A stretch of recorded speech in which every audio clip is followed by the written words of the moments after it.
much, Ram, Bob, and Prabal. This is fascinating stuff, yeah? Yeah, did y'all learn something from that panel? Yeah. I was watching with rapt attention.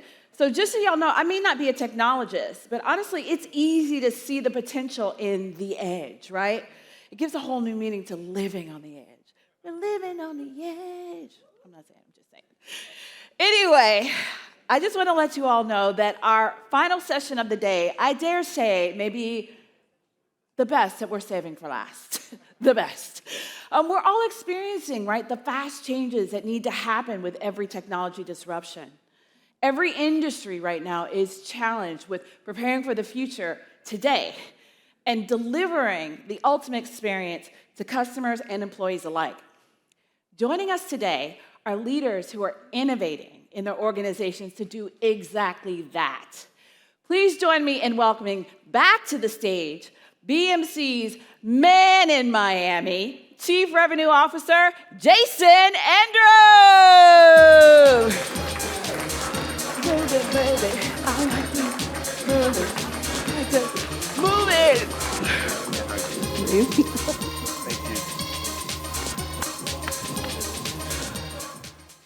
I don't know if I like to move it this morning, just quietly. How's everyone feeling, all right? So Bob was talking about intelligent concrete, and looking around the room, I can definitely see some concrete. You know, yesterday was a fantastic day. I don't know if, actually, I forgot to get the clicker. One moment, can I get the clicker? Coming. That's good. I just want to make sure that we'd sort of recap a little bit about what we covered yesterday. It was a great time. Really, really enjoyed all of the aspects of it. Thank you, ma'am. I knew we had to get it wrong once, right? So, there was a lot of great sessions. I must say that I was so impressed with Derek Jeter. I'm not a I am a football player. Yeah. I don't know much about football.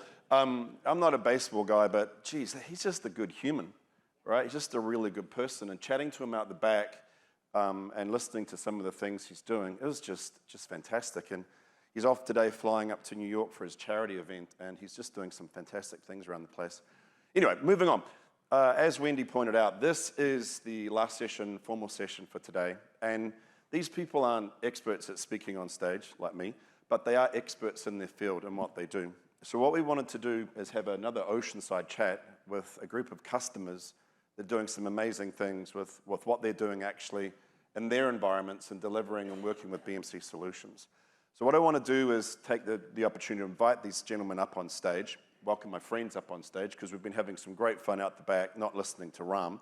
So first of all, I'd like to, don't laugh at that, he'll pick me up on that one later. I want to welcome up on stage Todd Hamilton from Blue Cross Blue Shield of Alabama. Roll Tide, come on up, Todd.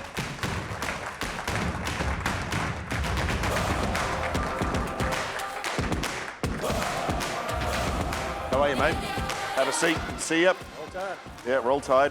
I'd also like to welcome up on stage the SVP of Digital Operations at NTT Data, Mark Harrow.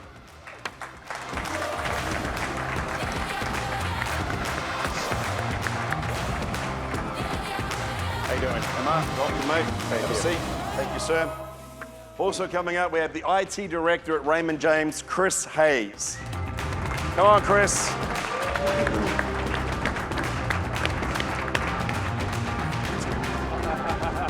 Told me you were going to do that. I didn't think you would. Well done, mate. Obviously, they put a lot of makeup on this morning. Also like to welcome up from Adva Optical, Bernd Schwenk.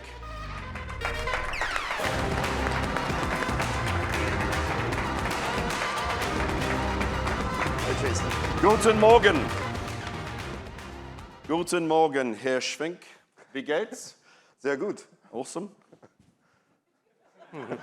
That's 4 years of German at high school. That's about as far as it goes. So thank you, gentlemen, for joining us here today. Thank you for taking the time. As I mentioned, you're experts in your field and all the things that you're doing. You're driving some fantastic innovation with our solutions and transforming your businesses. So we have so much that we want to cover and dive in and talk about. So I want to focus, first of all, I got this little quote here that I want to call out and then go to you and maybe have a conversation about it. So McKinsey says, and this is a quote from McKinsey, that leading companies understand that they are in the customer experience business. and they understand the how on an organization, what an organization is doing to deliver for its customers is actually more important than the what that it delivers. The how is more important than the what. So first of all, I want to jump to you, Mark, if that's okay, and ask you specifically, at your organization, you're doing a lot to define and work with the experience that you're having with your over 130,000 customers that you're supporting right now, employees and internal customers at NTT. And that's around the globe. So exactly what it is, how dependent are you on technology in order for you to do that? So introduce yourself first, and then talk a little bit about that if you don't mind. Yeah, so I'm Mark Harrow. I work for NTT Data, and for those of you who don't know NTT Data, we're an IT outsourcer for very large companies. We basically are the IT organization for companies. I work in the digital operations space. We're broken down into 3 categories: consulting and advisory services, digital transformation, and digital operations. I run a group of about 5,000 people who manage infrastructure globally for all of our large clients. We are actually a user. Our corporate organization uses BMC products across the board. And then we also use BMC products to deliver services to our clients, from the mainframe to physical servers to virtual private clouds, public clouds, appliances. BMC is a core product suite for everything we deliver. If you think about the customer experience discussion yesterday, they had the survey, and easy came up as the best thing for customer services. I view that a little bit differently. Because we're the IT organization for our customers, our customers' employees are focused on doing the job of their companies. So they're working in hospitals, they're taking care of patients, they're on manufacturing floors producing product, they're banking, they're insurance. Doesn't matter what it is, but they don't care about IT. So my word would be invisible. If I'm not invisible from an IT perspective to my customers' employees, I've failed. And so that's my goal, is to make sure IT just is seamless, it's non-existent for my customer base. That being said, I have 5,000 employees plus our BPO organization and our apps organization that use technology, BMC technology, extensively. And so we've, built kind of career paths for our employees. They are critical to the services that we provide to our customers. We've got career paths with training and certification for each employee at each grade level. We've got career paths for them to expand their knowledge across service lines, or to jump to different service lines, or go very deep into customers or into vendor-specific solutions. To help with that, we've standardized processes and procedures that we deliver to all of our customers globally. And we've actually standard ways of extending those processes for the niche requirements that our individual customers may have, or their individual environments. But technology is critical to that. Because we've got the standard processes, we can use technology in standard ways across all of our processes. It helps with automation. It helps hide the various uniquenesses of every hardware vendor from our employees, so our employees can do a consistent job regardless of who the firewall vendor is or who the server vendor is. They can do a consistent job and keep our customers running, keep their environment going, and we stay invisible. So technology is absolutely critical to our business. I love the answer. And I mean, many, many years ago in the business that you're in, the service you delivered was, hero culture was what we promoted, right? So the firefighters that came in and fixed the problems after they occurred were the ones that in the middle of the night, those were the ones that were the heroes. Yep. What you're saying now with, automation and standardization and visible delivering that same service, those are the new heroes, right? Those people that are building that into the process. They are the foundation of the work we do. Brilliant. So I'm going to turn to you, Mr. Hamilton. Seeing I butchered your name when you came up on stage, mate. So you're one of the largest providers of healthcare generally, obviously, and the benefits you provide in Alabama, Roll Tide, providing coverage over 3 million people. So my question to you is, how do you keep all those external customers happy? Well, first and foremost, Introduce yourself. Yeah, oh yeah. So I'm Todd Hamilton. I manage application development at Blue Cross Blue Shield of Alabama. We have 3 million customers. 1 million of those are outside the state of Alabama. So we have members in every state of all 50 states. We're a very customer-focused company. Everything we do, every time you hear our CEO talk, he's focused on the customer and the experience the customer has. So that's our number one driver. We have member customers, we have group customers, and we have provider customers. So we have all facets of customers across the board. We try to automate and give them the data that they need to either get the services performed or have their provider give them the services that are needed. So we're looking for real-time data and automation to try to streamline those processes to keep them happy. If it's at the provider's office, or if it's a member on a portal, or if they're on the phone with one of our customer service agents, or we're trying to sell them insurance, based on past experiences. So that's the key for us, is just trying to drive that data and automation for them. What technology are you using? What are you actually doing specifically in your group to help provide that experience? So one of the recent journeys we had was on the ISPW tool, and we just implemented that about a year ago.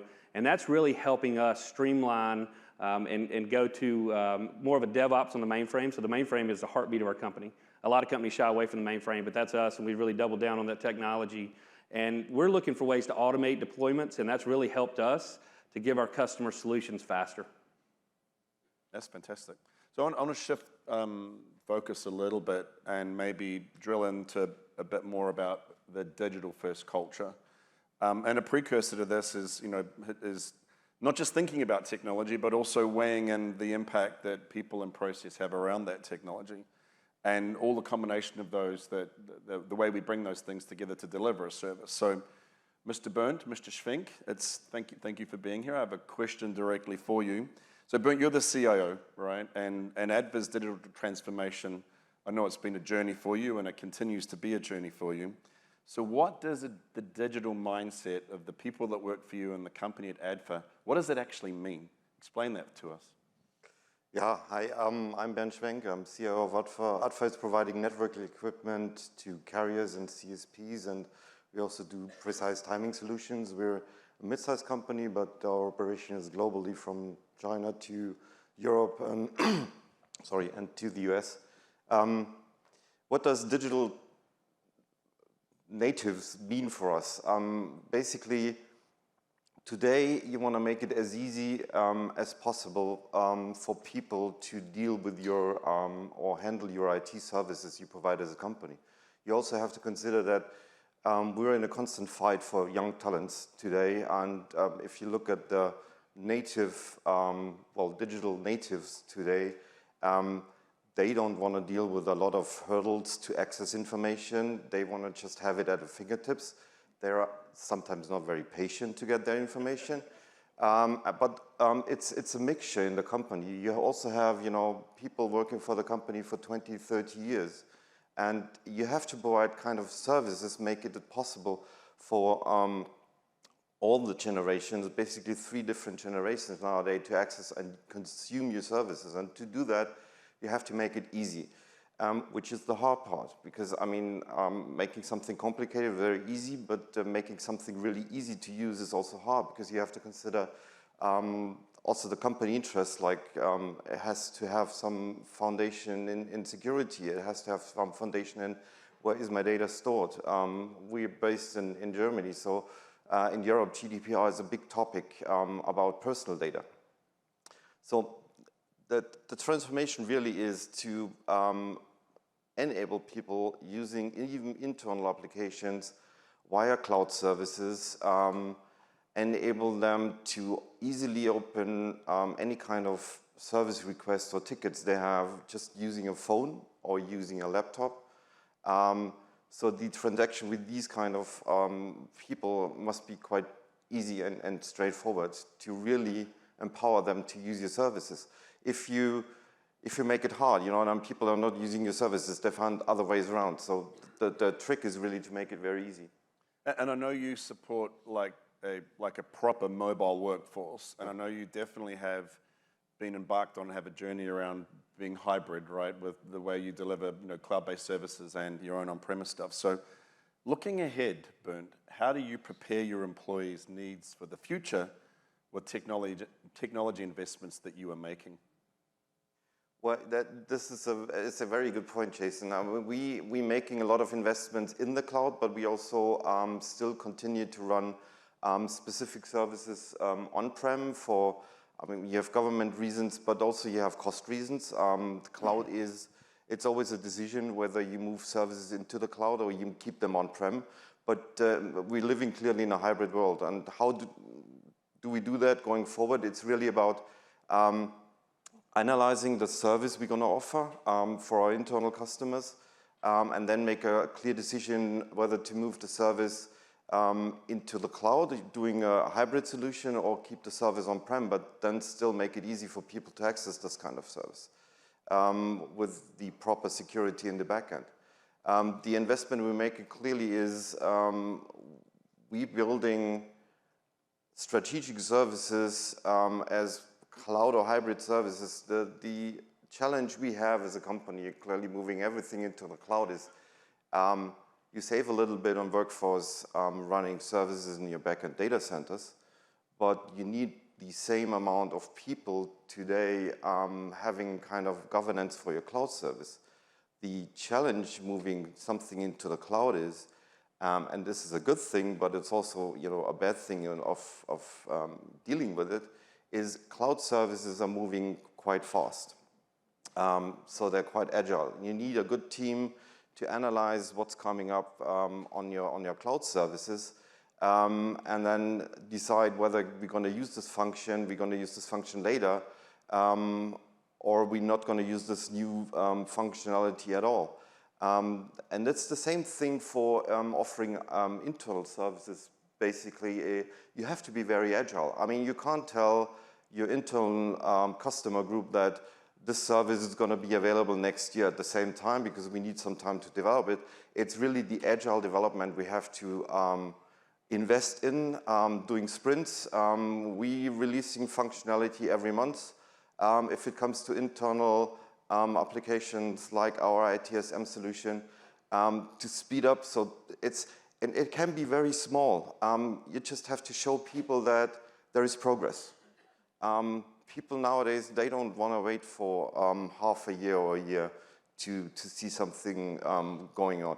So you have to be very responsive to your customer input, even if it's just the internal customers, but they're nowadays very important for us. So I'd challenge you, you're talking about speed and agility.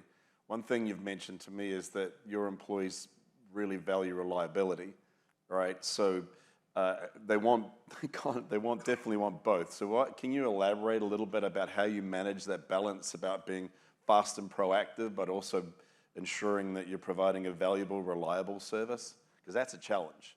That is a challenge, but this goes back to the basic IT service and offerings we do today. We have a very good and agile IT team. We're not working in these kind of silos since years. You have the classical first level, second level support, then we have got a networking team and an Active Directory team. And then if you want to combine a service, you have to bring all the teams together, and then everybody has its own stake. So we don't have these kind of silos at Adfa. We're working in service teams. One IT member can be in different teams according to interests. This is also enabling people developing themselves by joining a service team and working on a different service. Like, I'm really interested in M365 applications. I'm really interested also in networking, and I'm interested in security. So I can join these service teams. And this is really the agility we need to build reliable solutions, because then you can easily bring people together with different kind of focus and build on that stack a reliable service. And then also service monitoring is the other thing, but it is a combination of security monitoring and building. Spot on, and I know you're an expert in the space and you've gone through the iterations and building and preparing these teams, so that's fantastic. Thanks, Bernd. So let's change tack a little bit. You're there, Chris? Are you with me, mate? Yeah. So, morning. So I want to focus a little bit about co-innovation, right, and partnerships, and building the strength that can come about from us actually working and aligning the teams together. So your organization has shared a lot and worked a lot with BMC over the time, and our partnership and working with you and obviously with partners we have in the audience is huge and really important to us. So specifically to you, Chris, after you introduce and explain what you do there, are you seeing the same thing? So share with us some of the co-innovation things that you're doing, the efforts that you have inside your organization, how it's opening up new doors for you. There's a lot of questions in here for you, Chris. You got them all. And how you're achieving greater success with all the things that you're doing along those lines. Right, so Chris Haynes, Raymond James Financial. I'm the Associate Director of IT Operations Services. So really, just to jump right into that, I think we've seen the workforce change even pre-COVID. There was a lot of hybrid, and when you lose people all in the office, you miss those opportunities to collaborate and have a discussion with someone who's in a different group that doesn't know what you're doing. You talk about, you solve a solution, you create opportunities there, whether it's one of my folks talking to an Oracle DBA or someone who's a Linux admin. A lot of those organic conversations don't occur. So we had to kind of step back and look for opportunities on how do we get all these folks when they're not necessarily running into each other. I think we're all zoomed out at this point. So we really pushed out self-service and Control-M. That's been a huge asset to us. I think we've been with using Control-M just over a decade now. The first couple of years, it was really just the operations folks leveraging the tool. Then I said, why are we not pushing this out? We have this self-service functionality, and get everybody in there and understand the functionalities that are being missed. So we started pushing that out to folks. Today, we now have over 600 people using the tool, self-service across the enterprise. It's been a huge piece of us with our continuous improvement efforts, because we're getting in on the front end with the development teams, introducing them to opportunities within the tool that they may not have been aware of. So now they're coming to us saying, well, I see Control-M does this. Why, a lot of it was internal marketing. So there was a lot of, and that's been a great thing that BMC's helped us out with. Actually, recently in July, we had some BMCers come out, subject matter experts, spend a whole day doing presentations on different pieces of the tool that weren't highly leveraged at Raymond James. And that's really triggered a lot of follow-ups, and we're doing a lot of exciting things. Our DevOps team has bought in huge, so we're really excited about that in the future. And then really the partnership with BMC, the innovation, I think one of the things that set the tone for that relationship right off the top was, I think in the first year we came back, met with you all, and said, we kind of have a gap here. As a financial services firm, audit is a big deal. So we're constantly getting audit, so we need to have this data to be able to search it, find it, export it out, present it to our auditing team. So you guys came back, created workload archiving. We were fantastic. Now what we were spending weeks to do auditing tasks, and we have resources assigned to that, wasting people hours. Now it's taking a day, what took weeks. And I mean, that's legit. I mean, that's real. So that, and on top of, I think one of the things that I'm super excited about that you guys came up, workflow insights. I'm sure there's some BMCers that are sick of me knocking on the door about that. Because there's so much data available, and being able to harness that and understand the impact of your services, where you're seeing degradation, so we can get ahead of those things. And as well as managed file transfer is a huge part of our business. That's about 35% of our daily workload. So really, the investment you guys continue to make in that space, we set up some discussions with you all, told us where we saw gaps in the initial product. You guys delivered. So we just bought MFT Enterprise. So really, that to me is part of the partnership. We're collaborating together, understanding our needs, and we're also, having open, honest conversations. I talked to some of my counterparts, and that's not always the case with every vendor. So that's really just tremendous effort on both sides. Yeah, first of all, I want to say thank you, because I know on behalf of BMC and the Control-M team, it's always the team when they head back into Raymond James, we're going to learn stuff as well. So, and I think that's the bigger part of that conversation is the two-way streak I spoke about yesterday, and partnering with customers and our partners generally, and that dialogue back to us and to Ali's team and Ram's team, so that we can keep investing in the solutions and delivering value back to organizations like Raymond James. So Mark, I'm going to keep on the same topic, if that's all right, around partnering, because I know BMC and NTT have, I think it's nearly 15 years that we've been really working together to provide value to your customers. So I've heard about the state-of-the-art innovation center. I know a little bit about it from my team, but can you share with the audience around what you're doing in that space as well? Sure. About 3 to 5 years ago, we started something called the Innovation Studio. And the Innovation Studio is basically, it's an opportunity for customers to come in and be immersed in data that we research about a customer's environment, the feedback that's out on the network around where they're doing outstanding from a customer perspective, where they've got some challenges. And we've got a 360-degree room of data, comments, information about clients' businesses.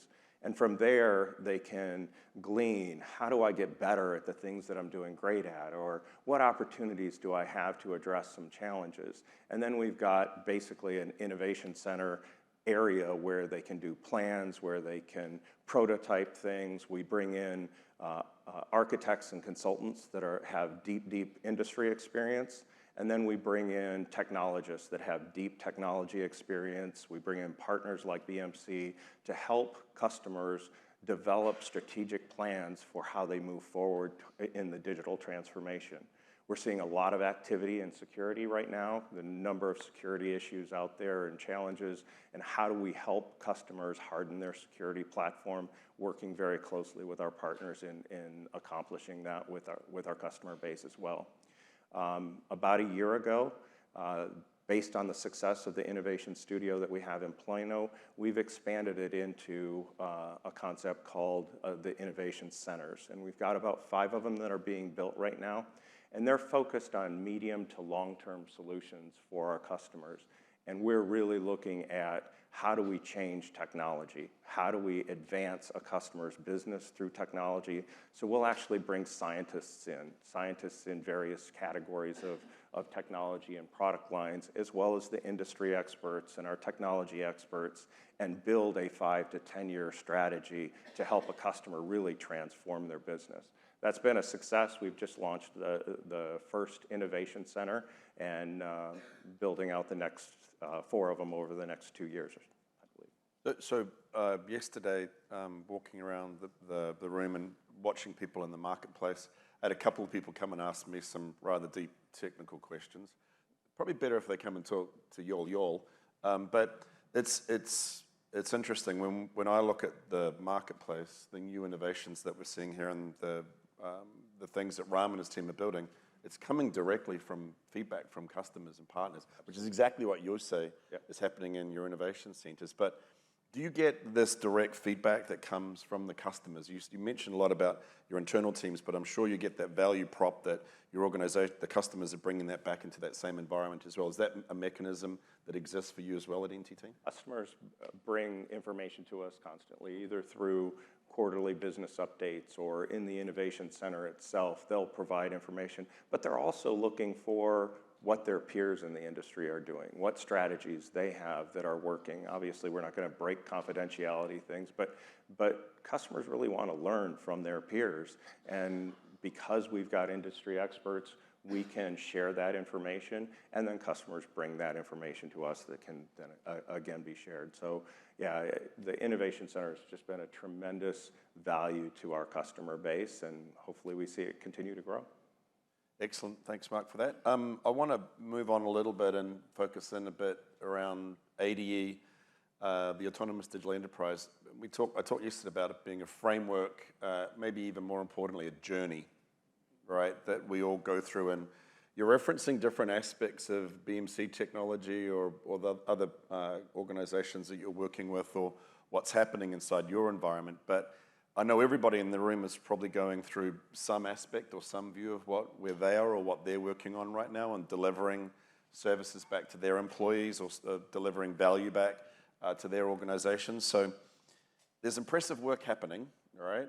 I know that for a fact, because you talked a lot to me in the last day or 3 about it. So why don't we maybe move to you, Todd, if that's okay? And if you could share with us where you're at in your transformation journey, what the business that you're focusing on today and tomorrow and what you see on the horizon at Blue Cross Blue Shield. Sure, yeah. So we worked with BMC for several years with different products, but last year we decided to move to the ISPW framework.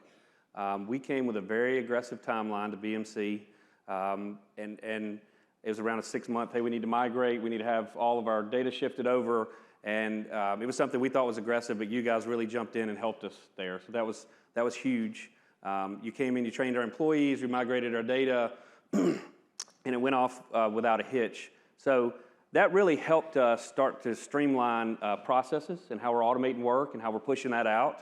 It really helped our employees as well. One of the struggles we have as a company is mainframe programmers are aging out of the workforce. Universities are not teaching mainframe programs. So having the next generation of tools that relate to kids coming straight out of college was big for us. It's to modernize IDEs and frameworks, and so it helps us to get them up to speed and running on the mainframe a lot faster. They can deploy solutions, we can get things to our customer faster. So for us, that's a big piece. We're going to continue to look at the tools and how we can further automations. We were talking just last night about some of the automated testing tools you have and different functions in there. And as you were talking, hey, there's things in there that we can learn, and I think we need to go and figure out from some of the other clients of what you're doing. But we're really early in our journey, but we've really fast-forwarded where we're at from a company and how we've able to deliver services, and getting to more of a digital transformation there. And I know you're not saying the Voldemort that you moved from, and I don't want you to. Right. Well, you could if you want. But the interesting thing was that confidence thing that you mentioned, right? When you've got a development platform on the mainframe that you've had for a long time, Yep. and you've got a bunch of users that have been using it for many years, there has to be a real value proposition, A, for you want to move off that solution on the mainframe, and B, for that aging workforce to actually, that was a picture of myself, for that workforce to actually want to embrace it and move to it. So there must have been value that they saw that in that too, for them to just pick up and run with that massive migration on the mainframe. Sure. So number one, there was great financial value for us as a company. That's always good. And so we're always looking out. So we're a not-for-profit company, so we're always looking out for our members' money. So any way we can save our members' money, that's the number one for us. So that was big. But then developers are the least likely to change what they're doing. Like you said, they've been in their role for 25 years. They make changes every day to everyone else's environments. But when you tell them they're changing, it's like, oh, you hear crickets. Yeah, no one wants to change. But the team at BMC came in and really made them feel at home and easy about what they're doing. They really knew their stuff. So eventually they had confidence, right away. It was a confidence to get there. And so they all got right behind the initiative. They saw I was behind the initiative. They saw the excellent work from BMC. And so everyone got on board. It was a 6-month time frame, went off without a hitch. It was great. There were a couple little minor things, and BMC was always there to service the customer. And so I was talking to Jason last night about you hear a lot of sales teams say they can do things and not deliver, but BMC did deliver. And I've seen people not deliver, and you don't have that confidence, but we had that confidence. It wasn't me. It was a different Jason, Yes. by the way, but I'll take it. Thank you for that. And I know, actually, when I think about what we've done initially, it's the beginning of a journey. There's a lot of other things we can do to help you out. I'm moving away from Voldemort. Bernd, love to hear about what you're doing at ADFA, mate, because you shared a little bit before, but the digital transformation that you are pioneering and bringing through the organization is amazing. So share a bit about that journey with us, if you don't mind. Sure. So one of the really important things we're doing as an IT team is automation. I always tell my team, anything we can automate, we have to automate. Why? Because we talked about labor force shortage. It's really hard to find good qualified people around the globe, I must say, nowadays. So you want to free up your IT team from routine tasks. Nobody wants to do routine tasks on a daily level. So this is really the foundation we will build on is automation. We try to automate the whole routine things coming into our service desk, if we can do self-service or if you can do automated responses, even in the security side. We automatically, some users don't like that, but we automatically look at user accounts or even computers So automation is really king. This is the foundation to it all. And once you've established that mentality within the IT department, you can go out as a trusted partner to your internal customers and help them to do automation as well. Because they have the same problem like IT. It's not easy to find people in the accounting area nowadays. So you want to also automate your business processes as far as you can go to free up people and to be more productive as a workforce. So in addition to freeing up people, do you see an improvement in quality and change success and reduce downtime from the automation implementations? It is helping with quality, but what we see also, the customer satisfaction goes up, because if you can speed up things, roll out things, your customers are going to be more satisfied. I mean, we've got the feedback possibility in our ITSM solution, so you can give us feedback, and the interesting thing is that 95% of the feedback we're getting is really positive. It's 5-star rating out of 5 out of 5. So people taking the time to give us a positive rating instead, writing negative comments. So this is a good feedback for my team. It's a good feedback of the work we're doing. And yes, quality, you can increase quality, but more important is customer satisfaction. Okay. Yeah, we've seen the quality improvements as well, so that's a great point. So let me ask you, follow on from that, Bernd. So you focused on automation, and I know you touched earlier on security. That's part of the transformation, and it's probably ongoing forever as new things come about. What else are you seeing happen? What other things outside of automation helping? What's the next thing that you feel will help you drive that transformation? It's always, I like to start at the foundation level. So this is why we work with BMC, having the modern ITSM solution as our foundation where we can build our service offerings for our internal customers and also support our business applications. We need to have a good foundation, because you can't, design the first floor or second floor without, thinking about your foundation.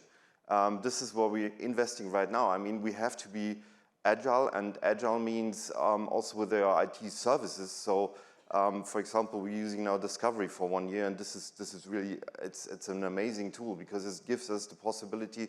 Our IT services are getting more and more complex in this world.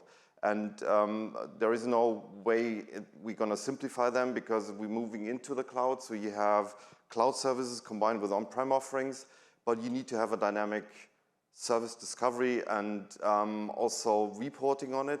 And you need to make it simple for my IT staff around the globe, if there is a problem, to troubleshoot things like that. And to do that, they need to have a clear view on an IT service, which component is included in this IT service. And believe me, if you look at our services, there are tons of components already included, even if you just talk about a cloud service. Because there's always security-related things like multi-factor authentication. You have user authentication for a simple cloud service. If you look at our HCM system, it's Workday, but you log into Workday with your normal user account, so it's a seamless login unless you're using a non-supported device, like you're in an internet cafe or something, and you have to use multi-factor authentication. But if you think about the components included in this IT service, you really need to make it easy and simple for the IT team to troubleshoot these kind of services. This is the first investment we're doing. And then we're using more and more tools like really agile project planning within the IT department. We're not at a weekly sprint at the moment. We are doing monthly sprints or bi-weekly sprints about IT services. So this is also something we bring the people together now on a global basis and really trying to drive the agile way of producing IT services. Yeah, so your innovation, your automation, your agility, the key things to helping you drive that change and transformation. It's good stuff. I know you could talk about that longer, but I'm going to cut you off. Chris, you all right, mate? Yes, sir. Tell us about the 80 journey that you're going through and where you're at right now. Right. I'll tell you one of the things Todd mentioned about developers don't like to change, and we can certainly relate to that. And part of what I talked about earlier is I don't think people like to change, right? You've got to make it easy for any of them. So I could certainly relate to that, but we've done a lot of work in that space because we needed them involved to move us forward. So that was part of using the self-service. And I think one of the things you mentioned yesterday, Jason, was the Sean words, right? And really, some of the things I focus on are the ability words, your availability, stability. So that's number one. We want to be delivering our service to our advisors. We want it a whole. We want their service whole. We don't want it missing data or anything like that. So we really look for opportunities to, if my team sees this, they'll kind of crack up. But everything we do, I say, is the juice worth the squeeze. So I like to squeeze the tool, and what I mean by that is we want to get all the functionality, but it's got to align with what we're trying to do, what the process, the service we're delivering, what we're doing. It's got to come together. So I think one of the biggest things that transformed our operations and how we're able to be more proactive is Batch Impact Manager, which I think today is now SLA Manager. So I know you guys like to change your acronyms on me. So, but that's been really transformative to us and how we're able to get ahead, to be able to say, hey, we're going to be running late, and then also see where we're seeing inconsistency in our nightly batch as well as our day-to-day processes. So cleaning all that up, and then I think, Mark, you were talking earlier about setting up standard operating procedures for all your processes. If you don't have that, I don't think you can really have a good digital transformation, because if you don't stick to that, you're going to have holes in your process. There's going to be, you start, well, Johnny wants to do it this way, or Sally wants to, you got to have standards and stick to them, or you're going to have automation gaps. It's not going to work. Completely agree about standardization. I mean, if you don't start with standardization, you can forget about the rest. I mean, this is a must. Yep, and yeah. Sorry. Oh, nope. No, and I was going to say this, I'm sure we all have some legacy application that you have to have, and trying to modernize it is not always the easiest. So in some cases, we're not able to run and reinvent. We've got to jog and reinvent. And continue to support those, but also make sure get you're that jog and reinvent. I'm going to copyright that. I think it's absolutely awesome.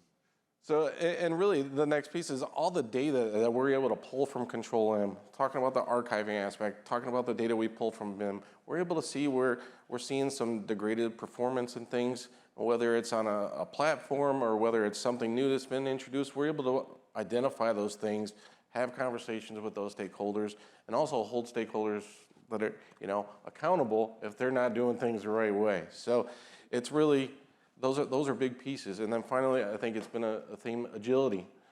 We got to be agile, be able to handle any of these disruptors that come along, whether it's a pandemic, how we're going to operate, or Log4j, or any of these things that are going to be disruptors. You've got to be agile to handle those, because the entire ecosystem of IT is not going to wait for you, and you got to be ready to play your part.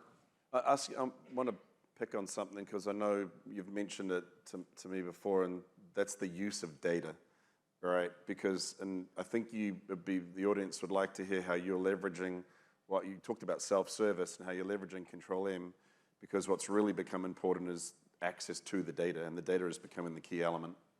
Absolutely. So, and that's really, I think, something I've mentioned multiple times in the last couple of days to BMCers is Workflow Insights was something we'd been pounding on the door because we understand the amount of data. We've built some in-house solutions to build out dashboards, understand where we're at, not just on a granular day-to-day, month over month, year over year. We're taking that and able to present that to senior leaders, say, hey, this is where we're at, this is where we're seeing issues. If we're doing this in the future, we've got to make this change. Just continuing, it's so much data, you got to learn how to leverage it and make it usable. And I think that's a challenge we all face, because what was the 27 zeros or something? 21 zeros. I wanted to forget it. It was so scary. Yeah, I know. But that's when you send those 27 megabyte PowerPoints around the building, that's probably what does it. for sure. So, but that's it's how you slice and dice it, as we say, and present that and understand it. That's what helps move your people forward to guide your path. Yeah, I think what you mentioned a statistic before about you went from 10 years ago probably having 10 users to 627 users now. It's because you've opened up, in that DevOps space, opened up the development community, and they're able to leverage the data that you actually have. Oh, and I remember that was some fun marketing because traditionally a lot of developers were like, "I will tell you what I wanted to do, and you just do that." But they didn't. Once I started doing lunch and learns, things like that. It's not rocket science, because if it was, I wouldn't be able to do it. But you certainly, it's working with those folks, saying these are opportunities that you're missing here. You're losing time on your process. This isn't your classic scheduling tool. This is a full-on orchestration product that can do a lot more and provide a lot of value. And really, that's what's helped pushed us. We're meeting our SLAs for our advisors, getting all that stuff out in record times. Yeah, I know I'm going a little bit off script, so I don't mind who answers it, but don't all speak at once. You've talked, and so has Bernd, about the change management that you're having to help your teams and the organization evolve and accept change, right? And different things that you're doing. And you just mentioned marketing the change and getting, bringing the developers along, and you talked about it as well. A big part of what you're doing to, obviously, on your ADE journey is helping the whole organization move and change and come forward. So how, any of you want to take a stab at how are you embracing that? What specific things are you doing along those lines? Silence. I'll take that. Mark. So employee retention has been a very, very challenging problem over the last couple of years. So we've spent a lot of time focusing on educating our employees and career growth into new opportunities that come along with new customers or new services we're providing to our customers. But to go there, as I mentioned, we have training programs where you have to pass a number of classes, get a number of certifications, and so we will actually integrate that into our training programs and basically challenge our employees. We want you to move on to the next role. We want you to move on to the next customer. We want you to learn a new service. And we mandate 120 hours of training. So why don't you use this training to help change your environment? I like it. And they basically attack it. If you're watching LinkedIn these days, the people that are doing those courses and passing them and then posting them, it's absolutely. They're promoting themselves, because that's how you keep good employees as well. Bernd, did you want to add something? Yeah, I just, this is a very good point. I mean, we had to learn as an IT department to do marketing. Because, in the old times, you just installed something and you wrote an email and then somebody's going to use it. And then you offer some training to it if you're lucky. Sometimes we didn't offer even training. But nowadays, you have to learn that, talk about what you're doing. And it's good that you talk about it. We have different channels. I'm not saying that we're perfect in any way, but we try to use different channels where we post things, what we're doing. We even post, security topics, new patches, new applications we're providing.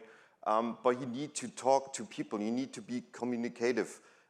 You need to get help from the marketing department sometimes, really to tell what you do as an IT organization. This is really important to bring the message out into the whole organization, that everybody knows that, okay, these guys are really doing something and there's a roadmap. Yep. I like that. In addition to, the marketing is a good point. We actually challenge our employees to find new ways of doing things. Yeah. And so use new tools, develop new processes, and we award them for that. We have a monthly challenge an award recognition of those employees who have found new ways of doing work, new ways of automating, doing things faster, and we'll give them rewarding automation is awesome. Yeah. Yep. I'd say we have a group of folks that are leading mainframe modernization. Yep. So we've taken them, and they really think, and then they'll get a group of their peers. So they drive change leadership through their group. So they're coming up with ideas, and it's their peers coming up with the ideas. It's not me going and throwing down an edict going, okay, we're going to do this. and they all just, the I think record that's stuff. generally how you get change accepted better through IT, is if it's not a mandated down, it's a ground level up. So I like that. So, look, one final question, and again, it's look, you're looking at me now, going, "What's he going to ask here?"